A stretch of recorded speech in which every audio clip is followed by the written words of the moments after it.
Hola, hola, Dios te bendiga muchísimo, qué bueno es saludarte, qué bueno es interactuar con vos, allí desde tu casa o no sé dónde estarás con tu dispositivo viendo este programa, pero para el pastor Pablo Deiros y quien te habla, Carlos Mraida, es un privilegio para nosotros poder compartir esta charla con cada uno de ustedes y bueno, y saber que estamos trabajando juntos para lo más maravilloso que hay, que es el reino de Dios, su establecimiento, su extensión en esta tierra, y que nos des el privilegio de bendecir tu vida con nuestra administración, con nuestra reflexión, al menos despertar en vos algunas temáticas que te ayuden también en tu formación, en tu crecimiento como hija, como hijo de Dios. ¿Cómo estás, Pablo?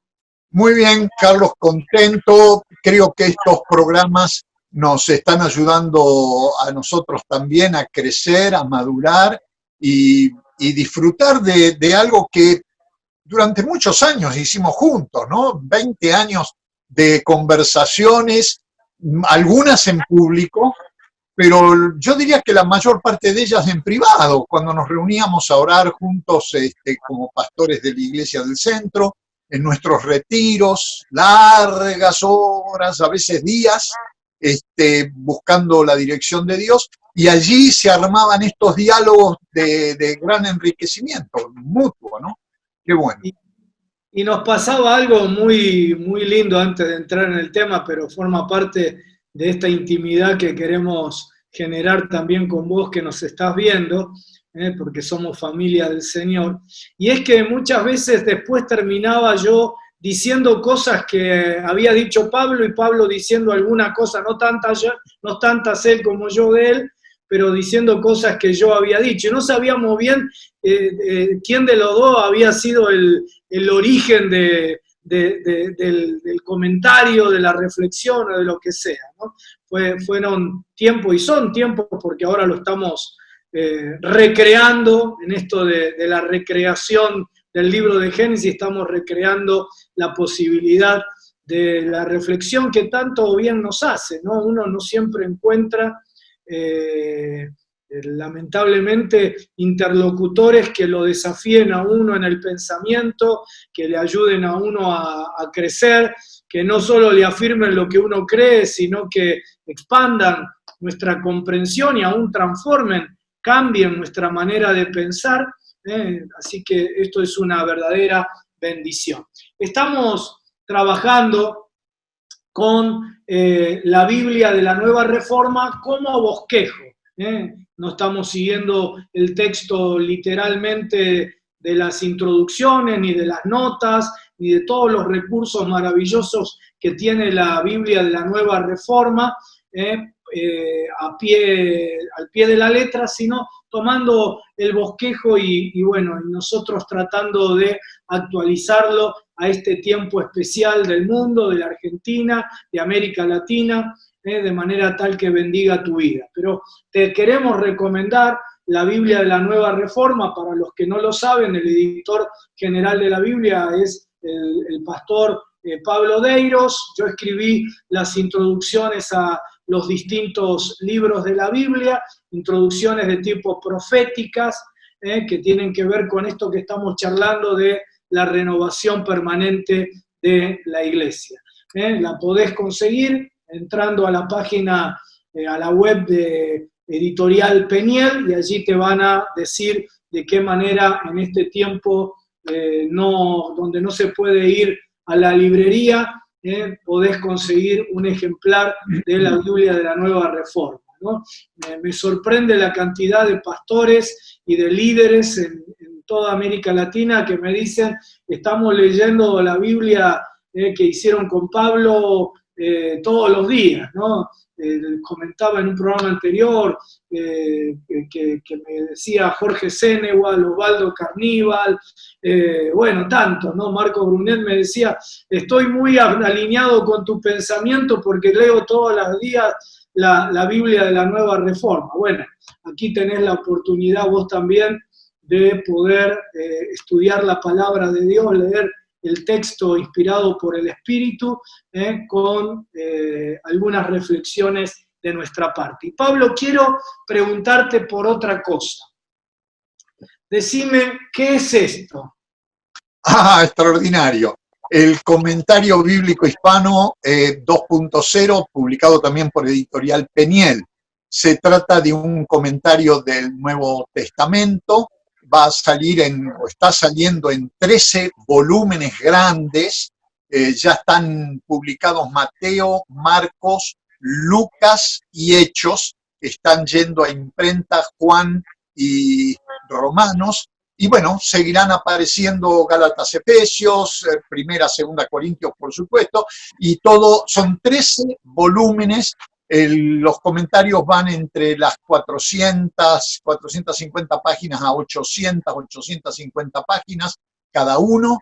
Es un enfoque latinoamericano, carismático, con un enfoque misiológico y con una exégesis y exposición del texto bíblico, con material organizado miléticamente para que pastores, líderes, maestros lo puedan usar de inmediato directamente. Así que hay una riqueza extraordinaria en estos comentarios que, bueno, me siento muy, muy feliz de escribirlos para la gloria del Señor y la edificación del cuerpo de Cristo en todo el mundo de habla hispana. El comentario también está siendo publicado en portugués por Editorial Vida en Sao Paulo, lo mismo que la Biblia Nueva Reforma. Así que hay allí un material disponible también a través de la página de la Editorial Peniel. Bueno, de paso, Daniel Barcelona, Marcelo Ingrao, yo tengo Mateo y Marcos. A ver si ya que les estoy haciendo la promoción gratis, a ver si me mandan Lucas y Hechos, y cuando salga Romano y cada libro me mandan un ejemplar, por lo menos, para tenerlo allí en mi biblioteca. Siempre los pastores más jóvenes, los líderes, que están un poquito más envueltos en la enseñanza de la palabra, me preguntan, me dicen, pastor, ¿qué libros me recomienda para tener mi biblioteca? Y yo siempre digo, bueno, lo primero, además de la Biblia, ¿no? Lo primero es comentarios bíblicos, ¿sí? ¿Por qué? Porque a veces se compra mucho material inspiracional y está muy bien, pero estos son materiales de consulta permanente y además indispensables para el que predica la palabra, para el que enseña la palabra, para el que está al frente de un grupo hogareño, para el que está abriendo una nueva obra, etcétera, ¿no es cierto? ¿Por qué? Porque siempre hay pasajes de la Biblia que queremos decir, a ver, ¿cuál será el significado original? ¿Cuál será la idea que el Espíritu Santo tuvo para inspirar al autor de dejarnos ese texto? Conociéndolo a Pablo, y habiendo además ya leído algunos párrafos de Mateo y de Marcos, sé que además de lo original, del texto original, de la búsqueda del significado más original, más contextual, está toda su bajada pastoral, su bajada misionológica para la iglesia de hoy en día, para la vida del creyente hoy en día. Así que yo quiero recomendarte este comentario bíblico hispano 2.0, y que te vayas comprando de a poquito todos los volúmenes, de manera tal que vos tengas siempre en tu biblioteca, puedas sacar allí de tu biblioteca un material que te asegure que cuando te presentás en el púlpito, cuando te sentás allí en tu grupo celular para enseñar la palabra, no estemos diciendo disparates y por el contrario tengamos una enseñanza primeramente bíblica. Después añadámosle los chistes, las ilustraciones y todo lo que hoy está de moda, pero sin perder lo que nunca pasa de moda, que es la palabra del Señor. Así que bueno, ya lo compartí, Editorial Peniel está a tu disposición y espero que esté también a disposición mía, mandándome a mí gratis, a vos que te cobre, pero a mí gratis los dos que ya salieron de Lucas y de Hechos. Escuché por ahí, Pablo, que el de Lucas te zarpaste, 900 páginas. Sí, sí, sí. Sí, porque tiene su razón de ser el largo. No te olvides que toda esta serie tiene, como dije, un enfoque carismático. Y lamentablemente la mayor parte de los comentarios, especialmente los traducidos del inglés, que vienen del mundo anglosajón, no ponen énfasis en la obra del Espíritu Santo, o lo mencionan muy por arriba. Y los libros bueno, todos los libros del Nuevo Testamento, pero de manera particular Lucas y Hechos, tienen un enfoque muy fuertemente centrado en el Espíritu Santo y la obra del Espíritu Santo, y creo que vale la pena dejarle decir al texto bíblico, expresar el texto bíblico esa riqueza que hay en torno al Espíritu Santo, su obra y todo lo demás. Así que con Lucas sí, se me fue un poquito la mano, pero por énfasis de algo que no se encuentra en los comentarios clásicos que vienen de Europa o que vienen de Estados Unidos. Qué bueno que tengamos estas herramientas, y felicitaciones a las respectivas editoriales en español y en portugués por invertir en esto. Estos no son libros taquilleros, ¿sí? No. Pero, ¿saben? Son los libros que pueden durar más de una generación y ponerle fundamento a nuestra fe.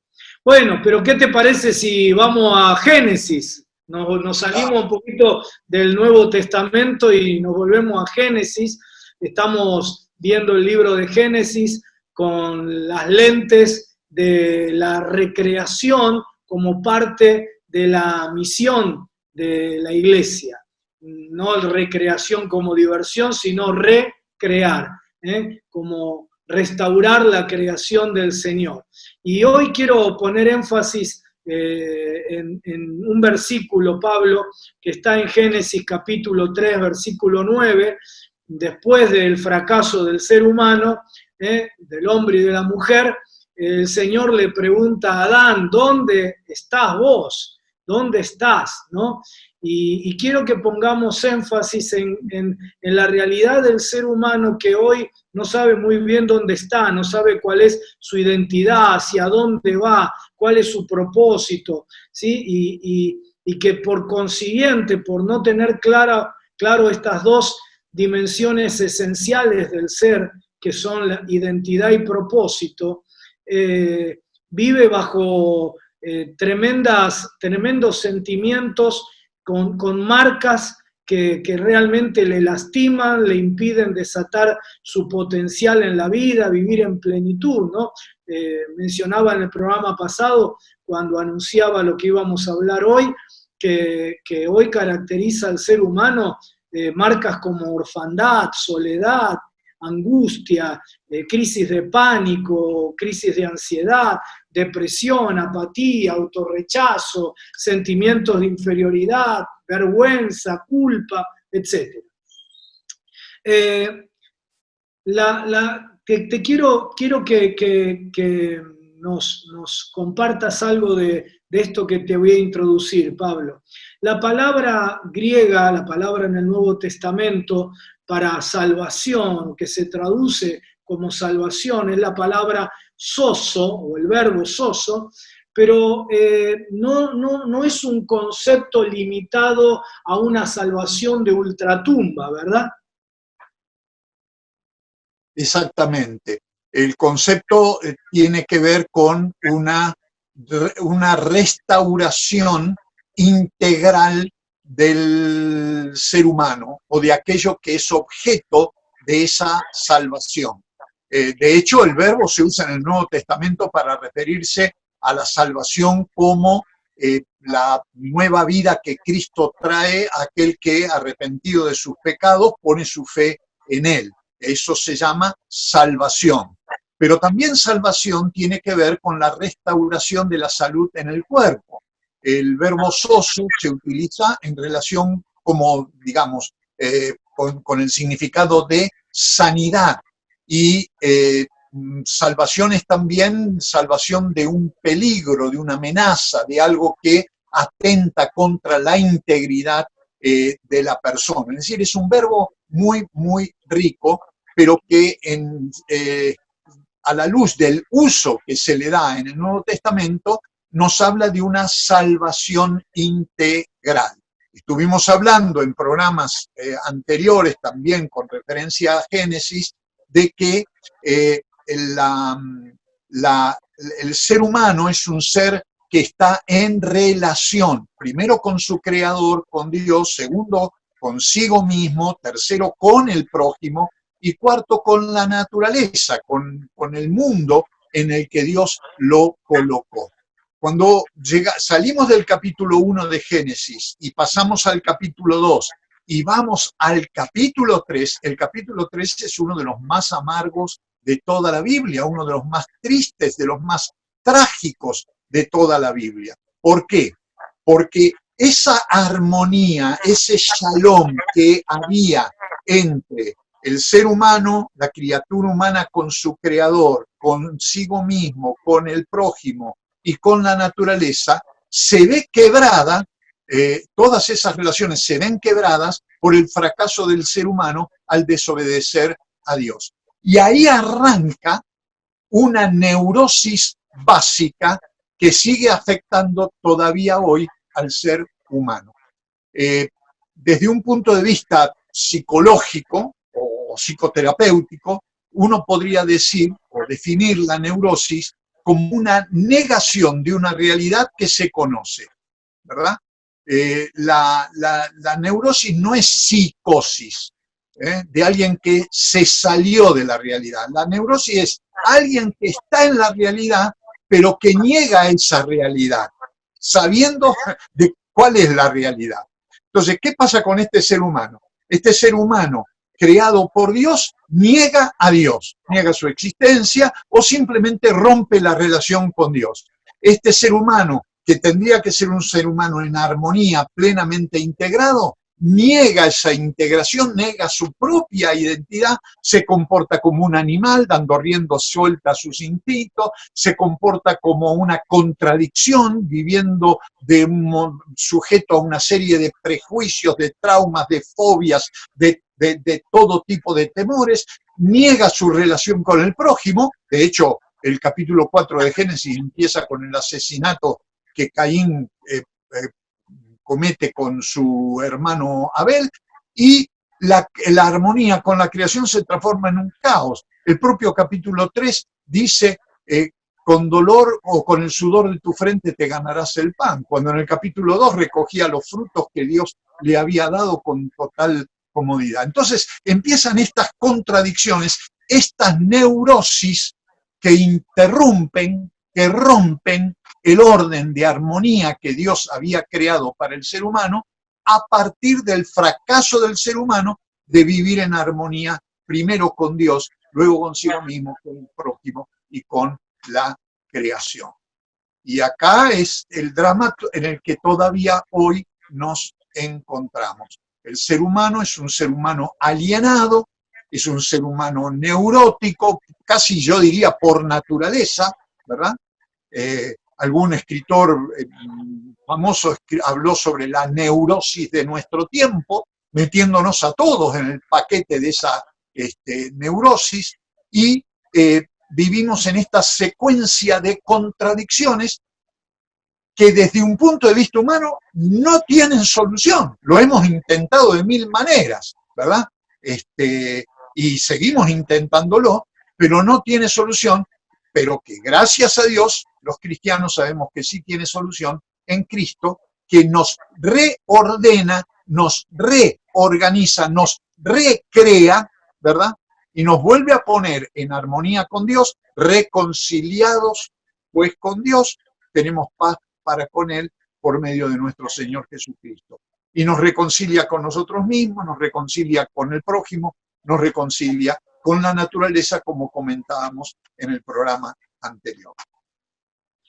Así es, y si el pecado lo que produce es esta alienación integral, estas consecuencias integrales de nuestra separación de Dios. En Cristo Jesús la salvación también es integral, ¿sí? Claro. No solamente es salvación del espíritu para el más allá, como vos decías siempre, Pablo, cuando predicaba en la iglesia del centro, ¿no? No solo para tener un terrenito en el cielo, sino que es salvación aquí y ahora, pero también de la integralidad de nuestra vida, ¿no?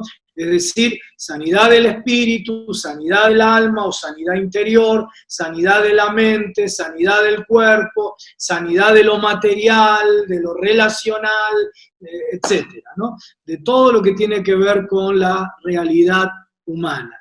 Y quiero que exploremos un poquito, si nos da el tiempo, dos temas, pero por lo menos uno. Vamos a ver si nos da para los dos, Pablo. Pero hablando un poquito de esta integralidad de la salvación, y lo que sigue es integralidad de la misión de la iglesia. Es decir, si Cristo vino para salvar toda la realidad y afectar toda la realidad, la iglesia con el evangelio tiene que cumplir una misión también integral, que le dé a las personas vida eterna, que les dé la oportunidad de tener vida eterna en Cristo Jesús, pero también que la misión incluya la sanidad de los enfermos, la restauración de la gente en su condición social, económica, material, la sanidad mental de la gente, etc. Pablo, una de las partecitas de esta misión integral es la iglesia ministrando sanidad a los enfermos físicos, enfermos en general, pero primeramente quiero hablar de los enfermos físicos. Dios sigue sanando hoy físicamente. Dios quiere que la iglesia siga orando por los enfermos y creyendo en sanidad, o eso era una misión que Dios le dio a la iglesia primitiva, en la era apostólica, nada más que a los apóstoles. Hoy en día, ¿tienen vigencia el don de sanidad, la misión de sanidad de la iglesia? La pregunta es bien oportuna en el contexto de lo que venimos tratando desde hace 2 o 3 programas atrás en relación con el libro de Génesis y la recreación. 2 o 3 cosas que hay que subrayar desde la perspectiva cristiana, desde la perspectiva del Evangelio.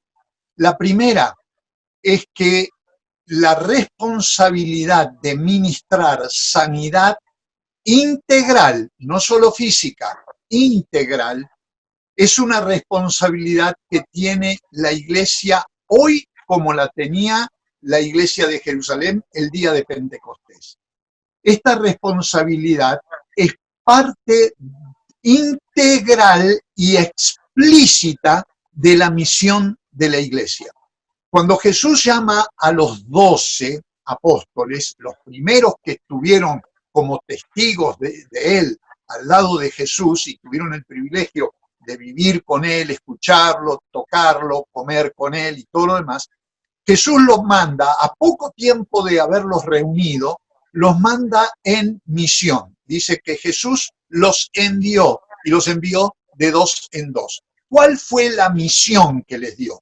Ellos tenían que hacer 3 cosas que están bien claritas en el Evangelio de Lucas capítulo 9.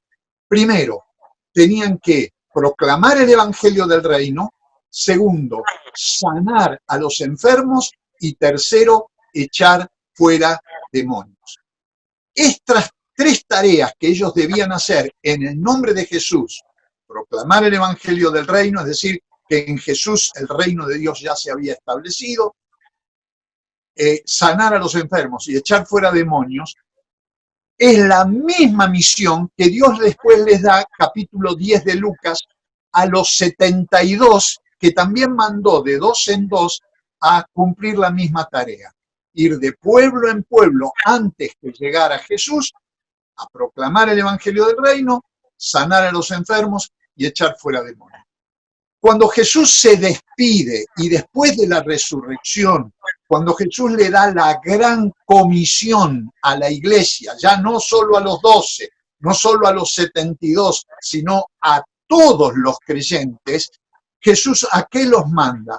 Los manda y acá está Mateo 28, Marcos 16, Lucas 24, ¿a dónde los manda? Los manda a proclamar el evangelio del reino, a sanar a los enfermos y a echar fuera demonios. Ahora, ¿qué pasó con la iglesia cristiana que en algún momento dejó de predicar el evangelio?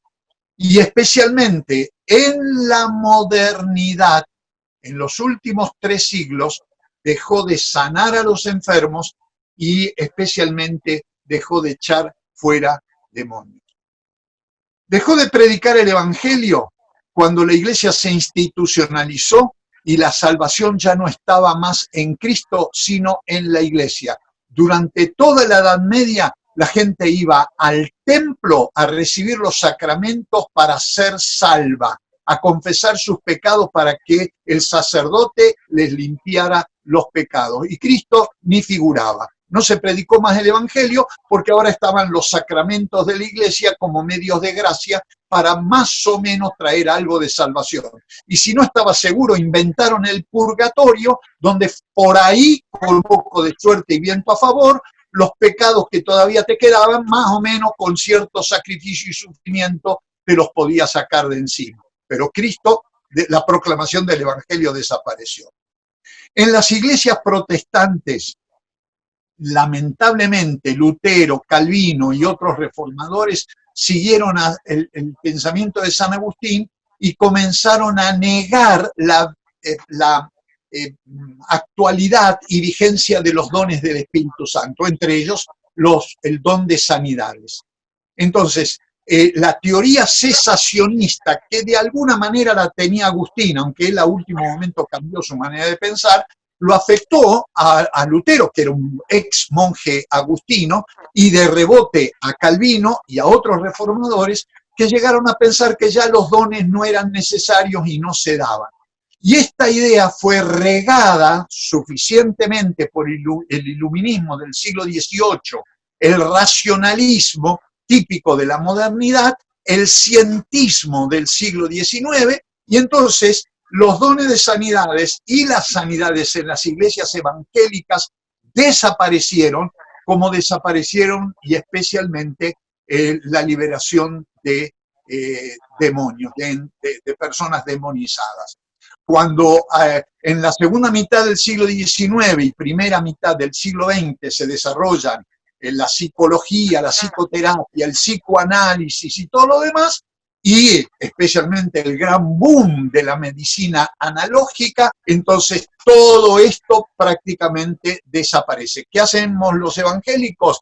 No es que renunciamos a la responsabilidad de sanar a los enfermos, pero lo que hacemos es fundar clínicas, levantar hospitales, preparar médicos, mandar enfermeras, hacer ese tipo de cosas. Y a la gente demonizada le decimos, están mal de la cabeza, están locos y esto solo se arregla con lexotanil o con sesiones de psicoanálisis o con psicoterapia, logoterapia o cualquiera de las recontraterapias que hemos inventado. La iglesia renunció al cumplimiento de su misión. Ahora, una iglesia renovada hoy, no reformada, renovada hoy, tiene que retomar la triple misión que tiene: proclamar el evangelio del reino, sanar a los enfermos, por los medios que sean, pero es responsable de sanar a los enfermos y echar fuera demonios. Y creo que, gracias a Dios, esto es lo que estamos viendo.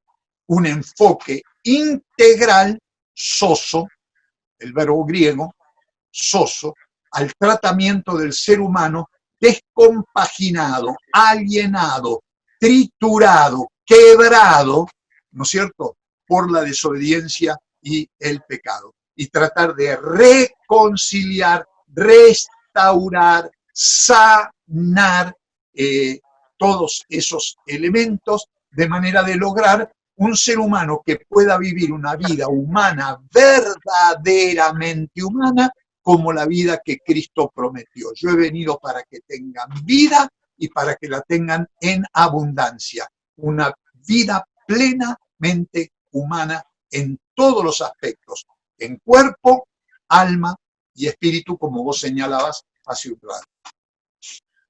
Así es, y hablando de Biblia, ¿no? Una Biblia que tuvo un boom de ventas ya hace bastante tiempo, pero que todavía se sigue vendiendo, una Biblia de estudio que se sigue vendiendo y que está permeada de notas relacionadas con esta perspectiva que se llama técnicamente dispensacionalismo, pero que es una aproximación teológica absolutamente sin ningún fundamento en la palabra de Dios. En todas las demás cosas, esta Biblia que voy a mencionar tiene un montón de cosas positivas, pero en todas las notas que manifiesta este dispensacionalismo, que significa que en esta dispensación ya Dios no puede obrar como obraba en la dispensación apostólica o durante el tiempo en que el canon bíblico se estaba formando, y que ha hecho que la Iglesia tenga en su mano un poder de dinamita y no lo use, que es la posibilidad de bendecir integralmente al ser humano y sanar al ser humano de manera integral, ha sido la Biblia Scofield, ¿no? Que vuelvo a decir, no estoy haciendo propaganda en contra, tal vez vos tengas una Biblia Scofield, una Biblia de estudio Scofield, bueno, aprovechá de todas las herramientas que tiene la Biblia esa para bendecirte, pero cada vez que leas una nota donde manifiesta esta aproximación a la palabra del Señor y a la realidad de la obra del Señor en este tiempo, y que hace que la obra del Señor sea reducida a una cuestión solamente de salvación de la vida para el más allá, y que haya un reduccionismo también de la misión de la Iglesia, vos tenés que saber que eso no tiene ningún fundamento en una seria exégesis, una seria aproximación teológica a la palabra de Dios. No lo estoy diciendo para promoverte esta Biblia, lo estoy diciendo porque de verdad en ese punto es una Biblia que es peligrosa, es una Biblia cuyas notas son limitantes. Seguramente no fue la intención de quien lo hizo, pero precisamente permeado por la cultura de su tiempo, como nos explicaba Pablo, tuvo más poder la cultura sobre el pensamiento de él que él sobre la cultura o su aproximación cristiana que sobre la cultura de su tiempo, ¿no? Pero es la única Biblia, Carlos, que tiene ese enfoque, porque Scofield escribió en el siglo XIX o comienzo del siglo XX, pero hay otras Biblias, ediciones de estudio y demás, que conllevan la misma teoría cesacionista. Y algunos grandes maestros de Biblia, algunos biblistas que merecen todo respeto y aprecio porque han hecho una contribución extraordinaria, lamentablemente en este punto creo que están destilando una falsa doctrina, porque como vos decís, no solo que no tiene fundamento bíblico, sino que no tiene fundamento teológico, misiológico, y no tiene fundamento histórico. Los dones del Espíritu Santo no cesaron nunca. Hay testimonios de sobra en la historia del cristianismo que nos hablan de que estos dones estuvieron en operación. Y como vos señalás, quizás esto también sea una de las razones por las que en las iglesias evangélicas e incluso iglesias de tradición pentecostal ya no se practican los dones del Espíritu, ya o se practica uno o dos y los demás se descuidan, o donde ya no hay sanidades como tendrían que haber, o donde ya no se practica un ministerio de liberación. Y lamentablemente muchas editoriales evangélicas han reproducido estos libros que son de los que más se venden en el día de hoy. Y específicamente me refiero a los escritos de un gran maestro de la Biblia, a quien aprecio mucho como erudito bíblico, más que como erudito bíblico, como expositor bíblico, como el pastor MacArthur, John MacArthur, que no ha acertado en esto y ha confundido a muchos creyentes evangélicos. Esta es una de las razones, Carlos, porque las que nosotros sacamos la Biblia Nueva Reforma y por la que yo estoy escribiendo un comentario del Nuevo Testamento, para contrarrestar en buena medida enseñanzas que no son bíblicas en este punto. No niego el valor de otras enseñanzas, que es muy rico, pero en este punto creo que hay que ser muy claro en denunciarlo, porque confunde a los creyentes en verdades bíblicas fundamentales. Muy bien, no estamos denunciando a una persona, sino una creencia, ¿no? Una doctrina que es equivocada.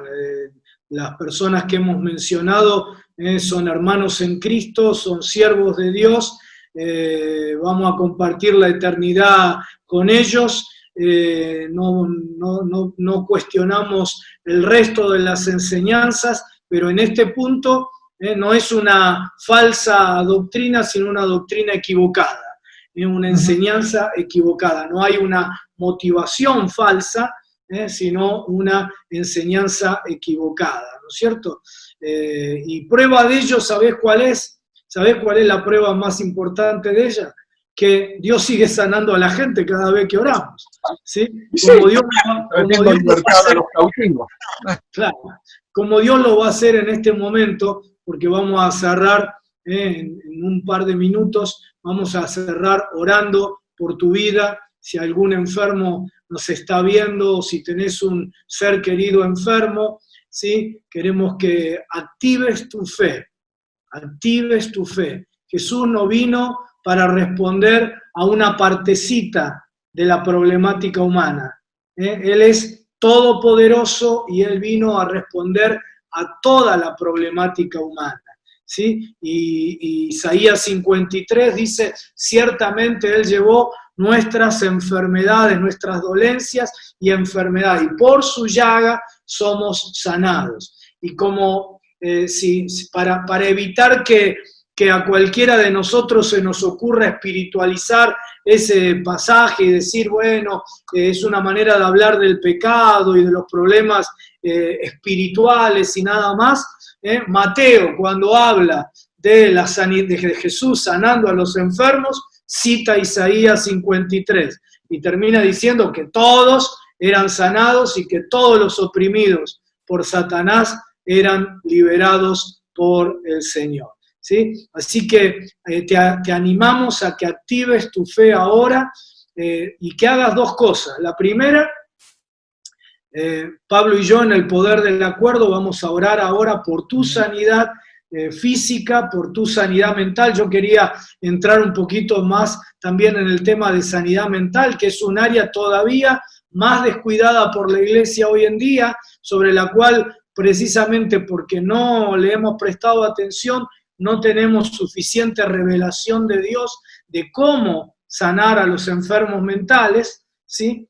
Pero por lo menos hoy quiero, para no entrar en otro tema que nos prolongue el programa, queremos orar por tu sanidad. Y número 2, queremos animarte a que vos seas un agente de sanidad, que apenas termina el programa, tal vez hay un familiar tuyo, un amigo, un vecino, alguien que está enfermo, tomes tu celular, lo llames, si no lo podés visitar en este tiempo, y creas que estas señales te van a seguir a vos también. Amén. Que en el nombre de Jesús vas a sanar a los enfermos.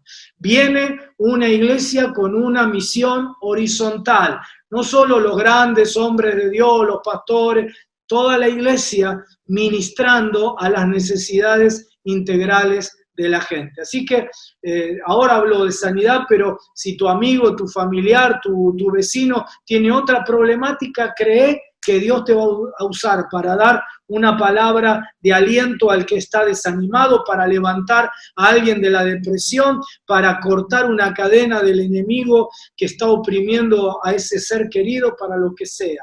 Dios te quiere usar a vos también. Entonces, Pablo, quiero animarte a que primero ores vos por los enfermos que puedan estar en este momento, y luego yo voy a hacer una oración de envío de todos nuestros hermanos para que ellos también cumplan la misión. Amén. Oramos. Amado Señor, qué bueno que nos has dejado en tu palabra el testimonio de cuál es tu voluntad para tu pueblo redimido. No nos has llamado para hacer una procesión al cielo, celebrando la salvación que tenemos y para anticipar con alegría y gran expectativa los bienes de la patria celestial. Nos has redimido para enviarnos a un mundo que está sumido en dolor, en sufrimiento, en angustia, en desesperanza y en gran necesidad. Señor, sobre todas las cosas, que has actuado en nuestra vida para salvarnos de una manera total, integral, para recrearnos, de modo que quien está en Cristo es una nueva creación y todas las cosas van pasando por la obra de tu Espíritu Santo y todas van siendo hechas nuevas. Y nosotros estamos viviendo ya esa novedad de vida que queremos se traslade a todas las esferas de nuestro ser. En este momento, en el nombre de Jesús, Señor, intercedemos por aquellos que están con cargas de dolencias físicas, de enfermedades físicas, como muestra de la grandeza de tu amor y como certificación de la verdad de tu palabra que acabamos de proclamar. Poné tu mano de sanidad sobre aquellos que en este momento están mirando este programa, escuchando nuestra voz y que están pasando por una situación de enfermedad. Ahora, Señor, trae sanidad, trae armonía, pon orden en el desorden físico, en el lugar que sea, en el rincón que sea, en la función orgánica que sea. Orden conforme a tu voluntad. Trae también, Señor, armonía y paz, shalom.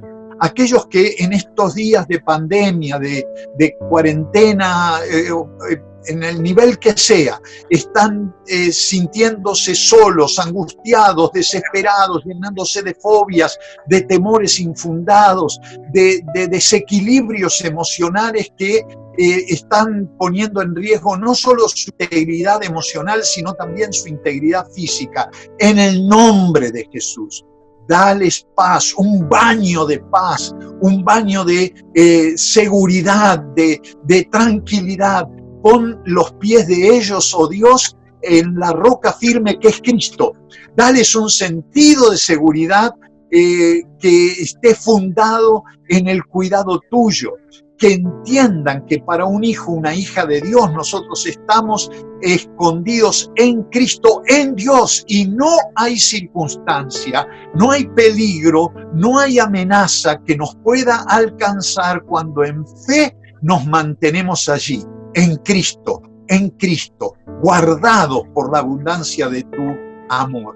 Y aquellos otros, Señor, que por su pecado, por sus descuidos, por escuchar la voz de Satanás, por la razón que sea, han quedado envueltos en ataduras que no pueden romper y oprimidos con pensamientos, ideas que no pueden sobrellevar, en el nombre de Jesús. Ahora rompemos con esas ataduras, quebramos esas situaciones de opresión y proclamamos la libertad de Cristo sobre todos y cada uno de ellos. Oh Dios, que nos has llamado a una salvación tan grande, que has puesto tu espíritu en nuestro espíritu.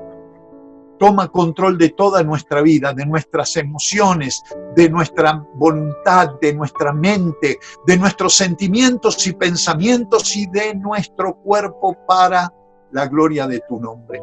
Y forma a Cristo en nosotros, hasta que todos vayamos creciendo a la estatura de la plenitud de Cristo, a ese ser humano perfecto que vos soñaste para nosotros desde los tiempos eternos. Que sea para tu gloria, para tu honra y la bendición de cada uno de nosotros, te pedimos, en el nombre de Jesús. Y Señor, enviamos a nuestros hermanos y hermanas a cumplir la misión integral y hacerlo de inmediato, porque la necesidad es hoy, la desesperación es hoy, los enfermos están hoy, la soledad es hoy, la angustia es hoy. En el nombre de Jesús, Señor, así como la misión es integral y es la misión de la iglesia, no es la misión de los pastores o de algún evangelista, sino de la iglesia. Ahora nosotros enviamos, en el poder del acuerdo con el pastor Pablo, enviamos y cubrimos en el nombre de Jesús, con el poder del Espíritu, a cada hermano y hermana para ser un agente de sanidad, de salvación, de liberación, de estímulo, de bendición, de provisión para los necesitados, de respuestas a las necesidades que la gente que nos rodea está teniendo. En el nombre de Jesús. Amén y amén. Amén. Amén. Amén. Qué bueno, qué bueno. Vamos a escuchar de los milagros que Dios hizo en tu vida en esta noche y vamos a escuchar de los milagros que Dios ha hecho a partir de hoy a través tuyo en la vida de mucha gente que te rodea.